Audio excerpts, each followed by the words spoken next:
Boa noite a todos. Que bom ter você comigo nessa noite maravilhosa. É uma bênção podermos, nessa noite, estarmos iniciando uma série especial, a qual nós vamos trabalhar sobre um tema muito especial para você que está em casa conosco. Você que pode estar com sua família reunida. Nós vamos hoje começar uma série que vai tratar sobre o livro Só para Jovens, especialmente numa versão mais atualizada com o tema O Maior Tesouro. E se você já conhece esse livro, eu quero te convidar você hoje a participar conosco desse primeiro tema. Nós vamos estudar a Palavra de Deus e vamos pedir para que você possa nos acompanhar durante todos esses próximos 6 encontros que nós vamos fazer aqui nos domingos à noite, tá bom? E hoje, especialmente, eu quero te convidar a você a abrir a sua Bíblia para juntos podermos falar com o nosso Pai Celestial. Mas antes de abrirmos a Palavra de Deus, eu quero te convidar a você fechar os seus olhos, com sua família, com todos os amigos que estão aí ao seu redor, e vamos estudar a Palavra de Deus logo mais, mas antes disso nós vamos orar ao nosso Pai. Feche seus olhos e ore comigo. Querido bom Deus, maravilhoso Pai Celestial, nós te agradecemos e louvamos, Pai Celestial, o teu santo nome, porque para a honra e glória de ti, Pai Celestial, o Senhor nos concedeu saúde e tua santa misericórdia tem nos alcançado mais uma vez. Nós estamos hoje, Pai Celestial, reunidos em tua santa presença e te pedimos, Pai Celestial, que o teu bom e poderoso Espírito Santo possa ser conosco no estudo da tua santa palavra. Nós possamos compreender aquilo que o Senhor quer passar a cada um de nós. Que a tua santa mensagem, Pai Celestial, possa alcançar mais e mais corações. Onde quer que exista uma família reunida, Pai Celestial, aqui, em Natal, qualquer outra cidade, onde quer que a pessoa esteja, Pai Celestial, se estiver andando, esteja em casa, Pai Celestial, na sua sala, se ela está atenta, Pai Celestial, para essa mensagem, eu te peço que o teu Espírito Santo esteja ao lado dela, passando cada mensagem, cada palavra, e que a palavra, Pai Celestial, tua, possa ser engrandecida nesse lugar. Toma a nossa vida em tuas santas mãos e permita-nos, Pai Celestial, aprendermos essa noite um pouquinho mais de ti. É o que te peço em nome do teu Filho e amado Jesus. Amém. Bem, se você está acompanhando aí, provavelmente você vai ver aí na tela o tema que nós vamos estar começando a trabalhar nessa noite. Como falei, nós vamos começar uma série especial, e essa série especial, ela vai tratar sobre o livro O Maior Tesouro. E esse maior tesouro, ele é um consolidado das 6 sessões lá do livro Mensagem aos Jovens. Então você que é jovem, a partir dos 100 anos para baixo aí, você vai gostar muito dessa série. E hoje, o primeiro tema, nós vamos falar sobre leitura e música. E aí, você deve estar vendo na sua tela aí, o livro. Se você quiser comprar, depois você pode adquirir na CPB esse livro para poder lhe orientar um pouco mais sobre os assuntos que nós vamos trabalhar nessa semana aqui, tá bom? Mas eu quero fazer uma pergunta para você. Ah, tem um livro aqui, ó. Que bom. Deixa eu mostrar aqui para você. Eu sei que está aqui, ó. Esse é o livro que nós vamos estar trabalhando durante essa semana, esses próximos 6 domingos especiais. Nós vamos falar sobre os 6 temas que são abordados aqui. O maior tesouro. E nesses 6 temas, nós vamos trabalhar todos os domingos, trabalhando cada domingo um tema desses. E o tema de hoje é sobre leitura e música. Mas se você já pegou esse livro aqui, você vai ver que ele vai tratar sobre vários assuntos, sobre leitura, sobre música. Mas antes de entrar nesse tema específico, eu queria fazer uma pergunta para você.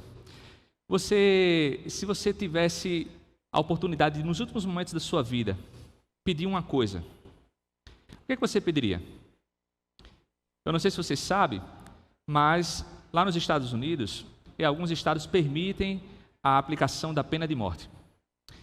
E eles permitem que no final, quando eles estão lá no corredor da morte, nos últimos dias de sua vida, eles podem fazer uma última solicitação para, no dia da sua penalidade, eles poderem se alimentar do que eles quiserem. E esse pedido é livre. E é interessante que alguém teve o interesse de ir lá e buscar quais eram os pedidos que esses presos faziam.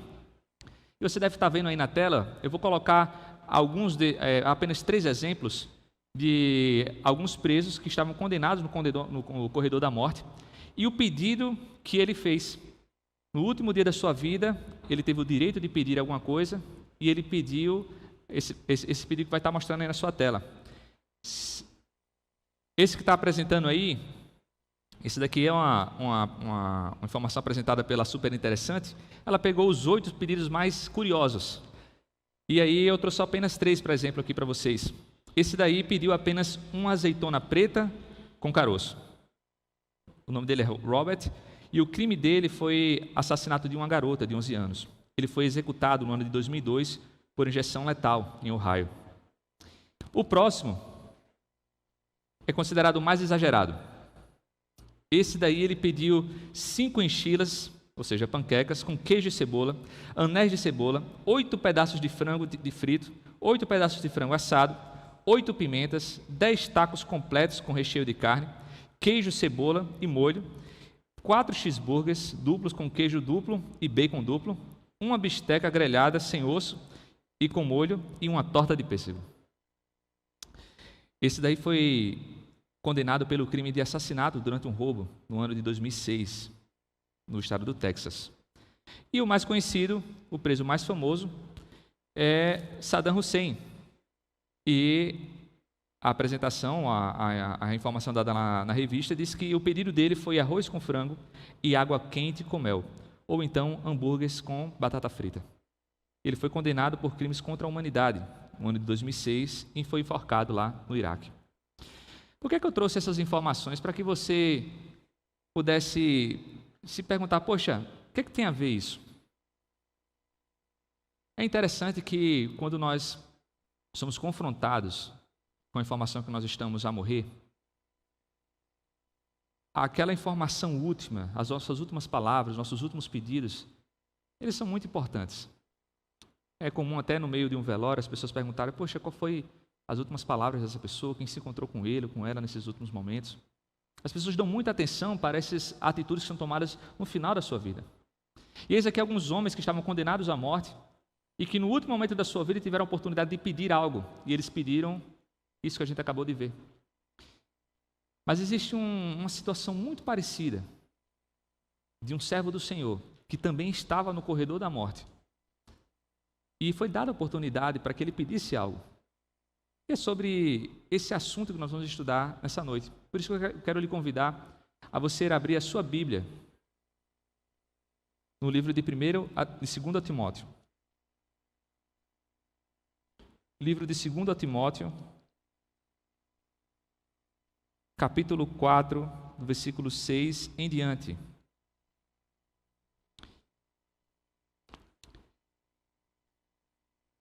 E antes de lermos aqui, eu quero te convidar a você a entender um pouco do contexto. Aqui está Paulo, ele está preso em Roma, e ele já tinha feito a sua primeira defesa.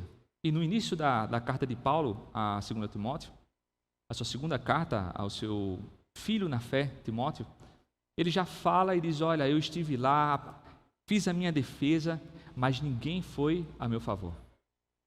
E Paulo já tem o sentimento de que a sua morte já está decretada, porque ao final daquela defesa dele, foi dada a sentença de morte para Paulo. E Paulo simplesmente estava agora no corredor da morte, aguardando os seus últimos dias, simplesmente a data de realização da sua sentença.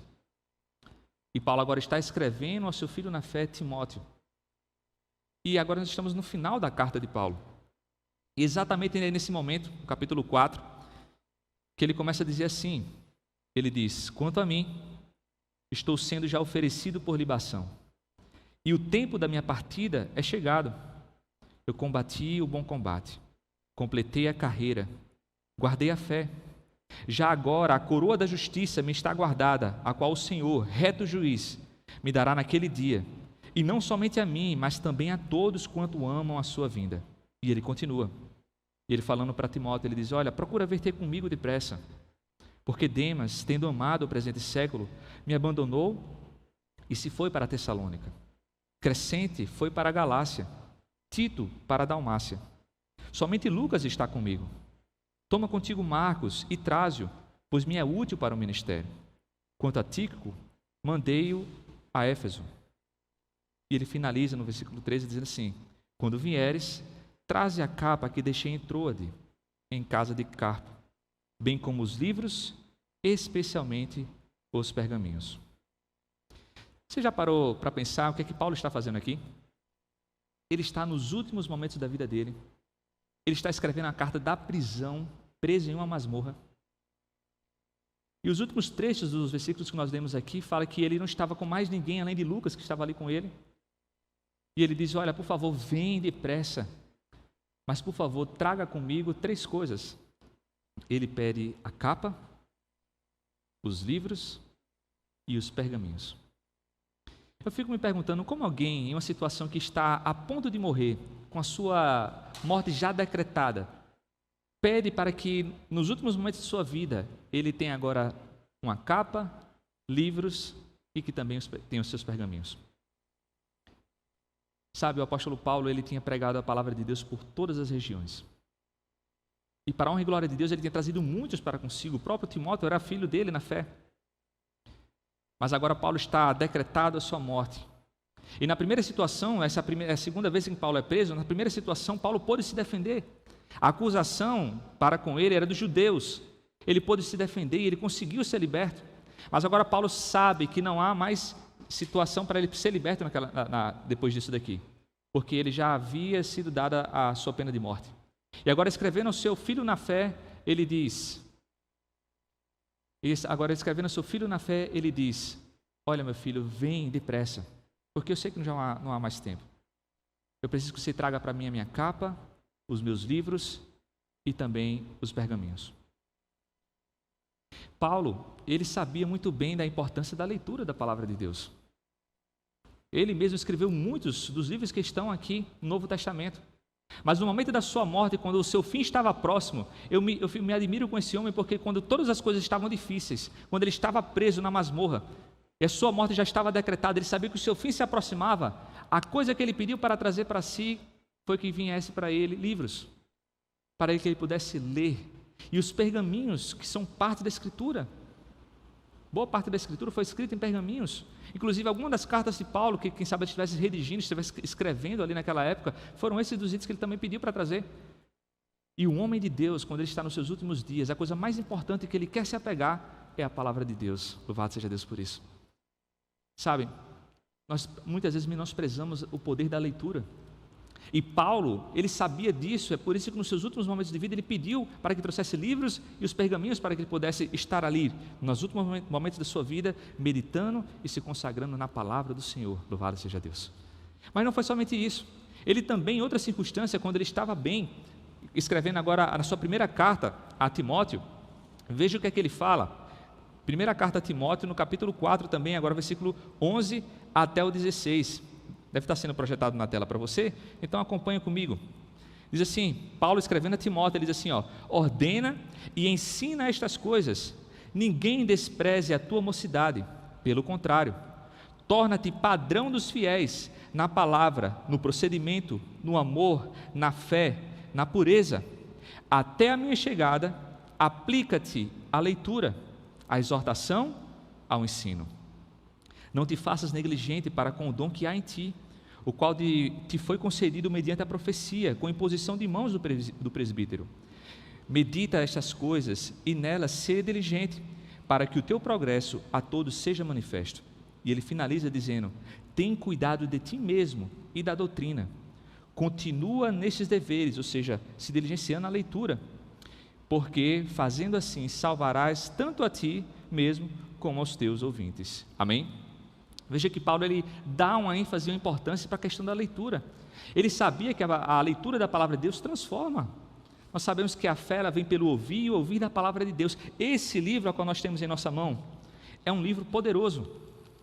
E ele tem um poder de transformar vidas. O maior milagre que pode acontecer em nossos dias é a transformação de vidas. E é esse livro quem tem feito grandes milagres nos nossos dias. A minha família é uma prova disso. Meu pai, minha mãe, eu mesmo sou prova disso, de que nosso Pai Celestial nos transformou através desse livro. E Paulo sabia disso. Paulo sabia que a palavra de Deus, ela transforma, que a leitura ela tem poder para trazer transformação na vida das pessoas.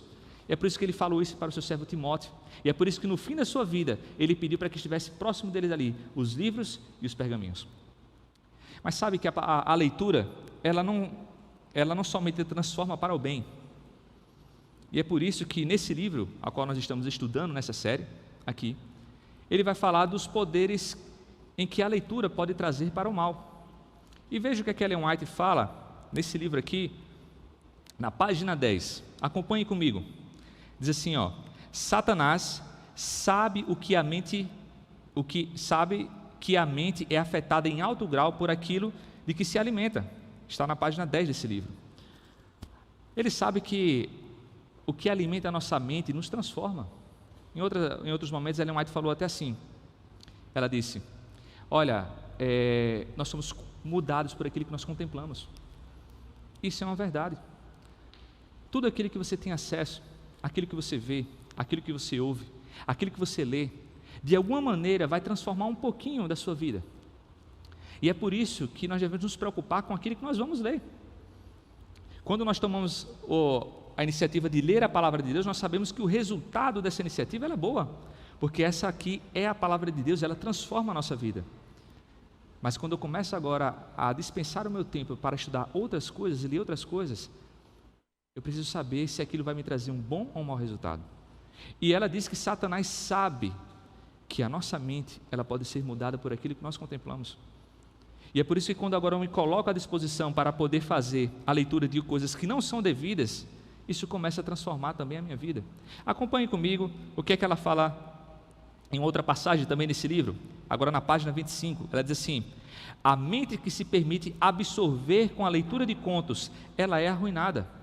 A imaginação se torna doentia, o sentimentalismo toma posse da mente e é uma vaga inquietação, um estranho desejo de alimento mental nocivo que constantemente desequilibram a mente.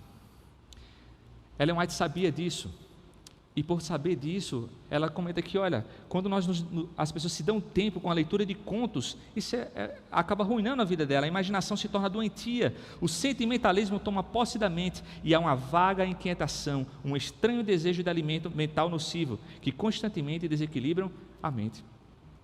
Sabe, hoje, em nossa era, é um dos períodos em que mais se tem lido os livros de todas as espécies. Com a invenção da imprensa, lá no século XV, a multiplicação dos livros foi espalhada por todo o mundo. E isso trouxe um grande benefício naquela época.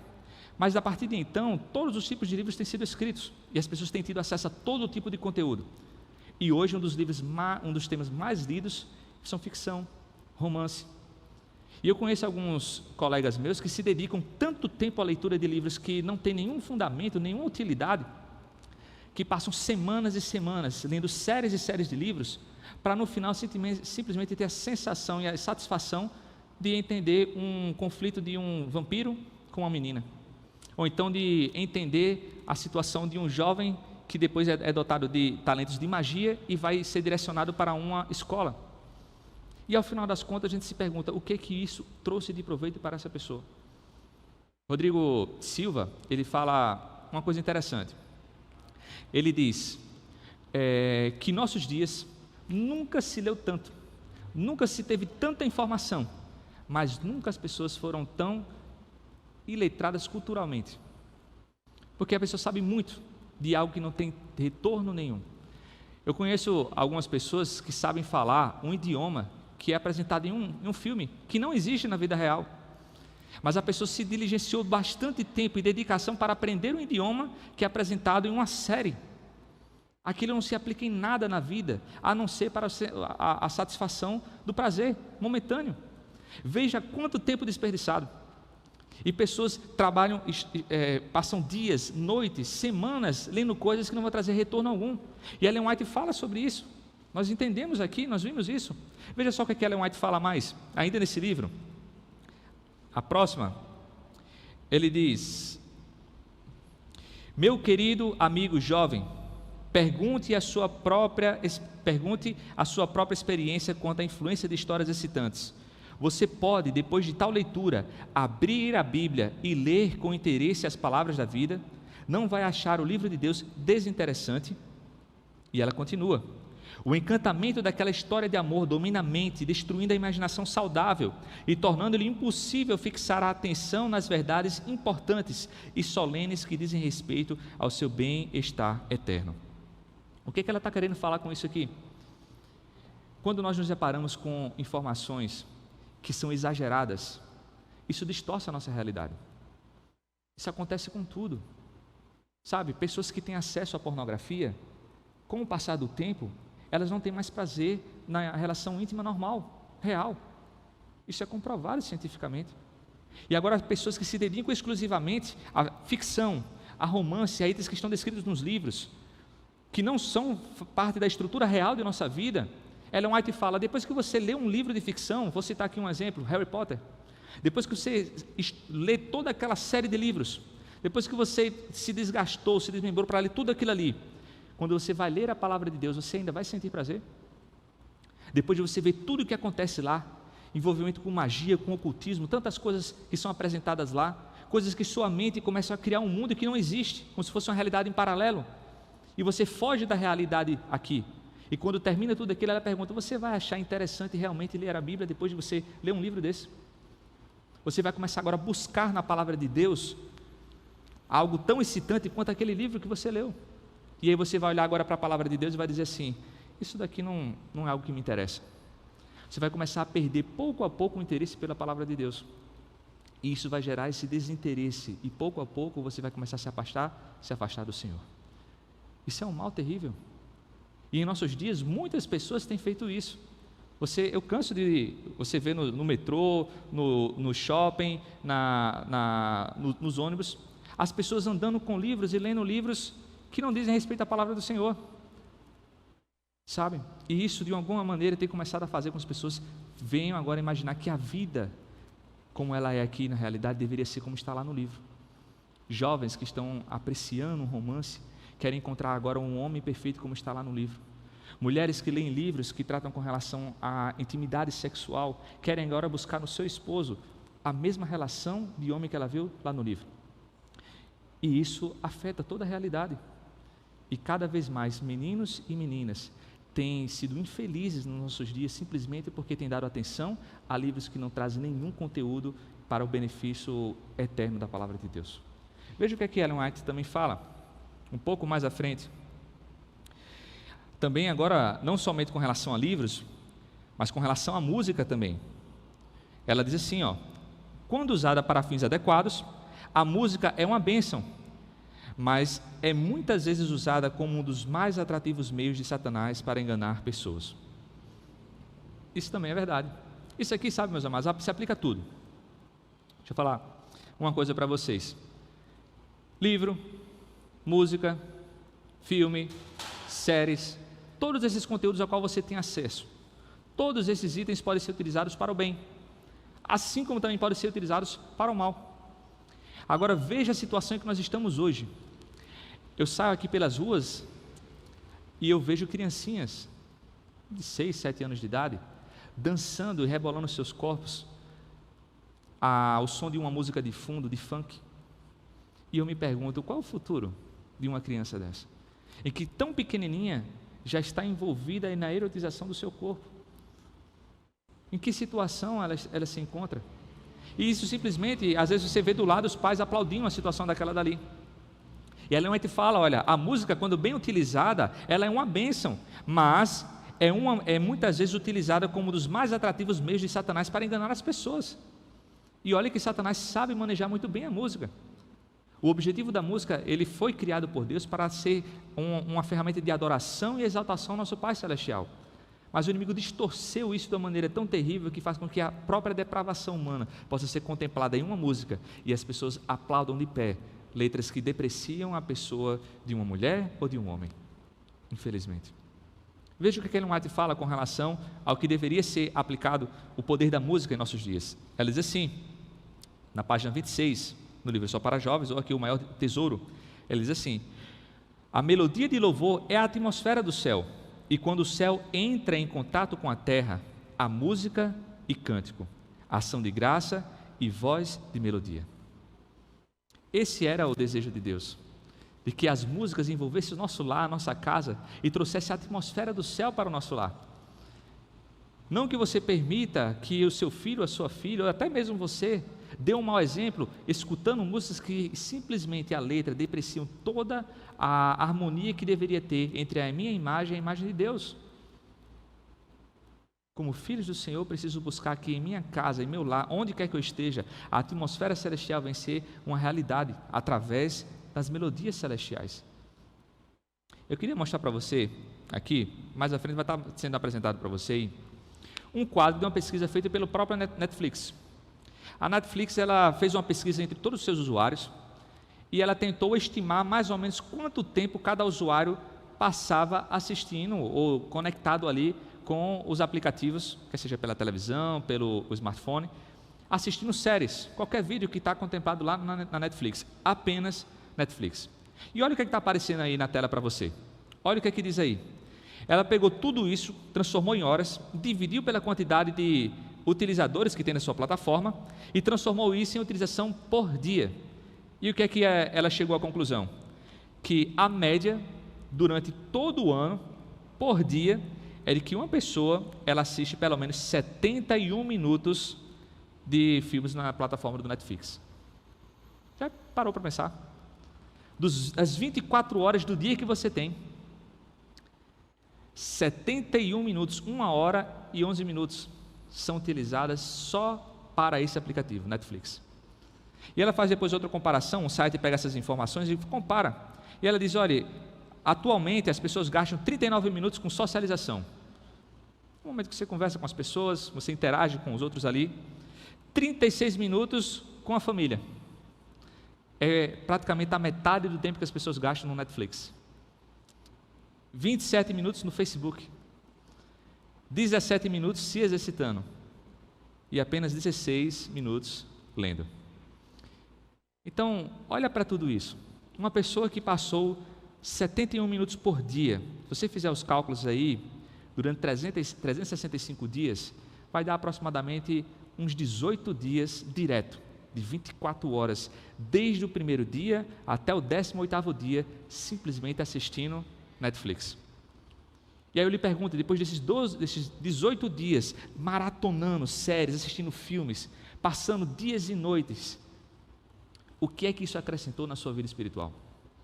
O que é que isso trouxe de relevância para você? Que mudança trouxe na sua vida? Quem você é hoje depois de tudo isso? E isso é apenas o Netflix.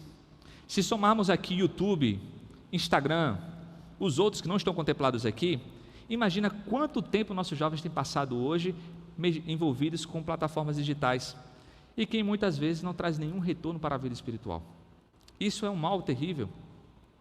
Ellen White fala na página 18 desse livro que nós estamos estudando, ela diz assim: entristece-me ver jovens de ambos os sexos arruinando assim sua utilidade nessa vida e deixando de obter uma experiência que os prepara para uma vida eterna no céu. Não podemos encontrar um termo mais apropriado para eles do que embriagados mentais. Forte, né? Já imaginou alguém chegando para você e dizendo: olha, você não passa de um embriagado mental? E isso é porque nós estamos hoje em uma geração que se deparou com esses dispositivos agora. Imagina daqui a 20 anos, quando as criancinhas que hoje são tão viciadas nesse tipo de material, nesse tipo de conteúdo, já estiverem crescido. Como será a vida daqui a 20 anos? Quanto tempo as criancinhas que hoje já estão viciadas e quando o pai tira esse conteúdo de suas mãos, já começa a chorar, quanto tempo daqui a 20 anos essas pessoas vão estar passando nesses mesmos dispositivos, adquirindo conteúdo que não traz nenhuma mudança espiritual para a sua vida? Como será o mundo daqui a 20 anos? Eu me pergunto, sabe, às vezes, os livros fizeram grande mudança no mundo. Poderia passar a noite aqui falando sobre grandes mudanças. Esse livro aqui transformou vidas, por onde quer que passou. É o livro mais perseguido.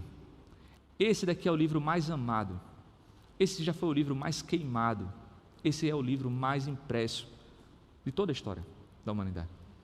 É o livro que apresenta a maior história de amor. Se você gosta de romance, está aqui. A maior história de amor que possa existir no universo e contempla a mais pura realidade em que um Deus dá a própria vida em favor dos seus filhos. Está aqui esse livro. Eu me pergunto se as pessoas que transformaram o mundo por terem se ocupado em estudar a palavra de Deus, por terem se ocupado diligentemente em colocar a sua vida em consagração e alinhados com o que essa palavra de Deus apresenta. Por exemplo, Jan Hus. Algumas pessoas dizem que os livros são perigosos, e realmente são, porque na sua época ele foi transformado por ter tido acesso a livros que eram de John Wycliffe. O que seria de Martinho Lutero se esses livros que transformaram a sua vida não tivessem chegado a eles? Já imaginou se o Netflix existisse naquela época? Martinho Lutero, em vez de estar estudando e traduzindo parte do Novo Testamento, em vez de estar estudando sobre a justificação pela fé, estaria assistindo Netflix. Que mudança este homem estaria trazendo para o mundo? Veja mais à frente, eu queria que você acompanhasse comigo, na leitura ainda desse livro, O Maior dos Tesouros, é apresentada a seguinte mensagem: a Bíblia é o livro dos livros. Se você ama a palavra de Deus, buscando-a quando tem oportunidade, para que possua seus ricos tesouros e esteja perfeitamente preparado para toda boa obra, então pode estar certo de que Jesus o está atraindo a si mesmo. Esse é o livro dos livros. Você quer ler um bom livro, meu amado? Está aqui um. Você quer estudar e aprender mais? Está aqui um ótimo livro para você aprender. Você está procurando um grande romance? Está aqui um ótimo livro. Você gosta de história? Eis um excelente livro. Você quer um livro que possa tocar o seu coração e trazer uma transformação para a sua vida? Eis o livro verdadeiro. Esse é o livro por qual muitas pessoas derramaram sangue para que esse livro pudesse chegar até a minha e a sua vida. Sabe, meus amados, se você compreendesse o que esse livro pode fazer na sua vida, quem sabe você nunca largaria ele.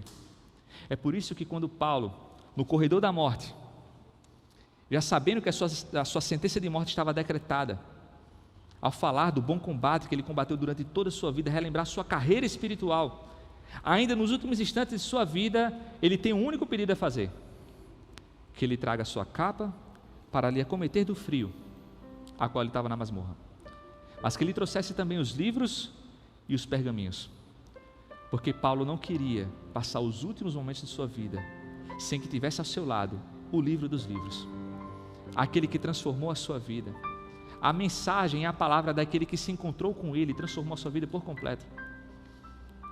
Sabe, meus amados, independente do que você tem acesso hoje, quer seja no livro, numa música, na internet, no YouTube, no Netflix, se esse conteúdo não fala do que está descrito nesse livro aqui, na palavra de Deus, se o que você está investindo e gastando o seu tempo não traz nenhum retorno espiritual para a sua vida, queria lhe dizer que infelizmente você está fazendo a mesma coisa que aqueles homens que eu apresentei no início estavam fazendo. Eles sabiam que a vida deles iria padecer logo mais, eles pediam alguns tipos de comida, mas aquilo não mudaria nada a situação deles. Todos eles pediram que seja uma azeitona ou pediram o maior dos pratos sofisticados. Todos eles foram para o mesmo lugar. Mas existe uma grande diferença, algo que pode fazer uma grande diferença na sua vida, que é permitir que esse livro, a palavra de Deus, possa transformar a minha e a sua vida.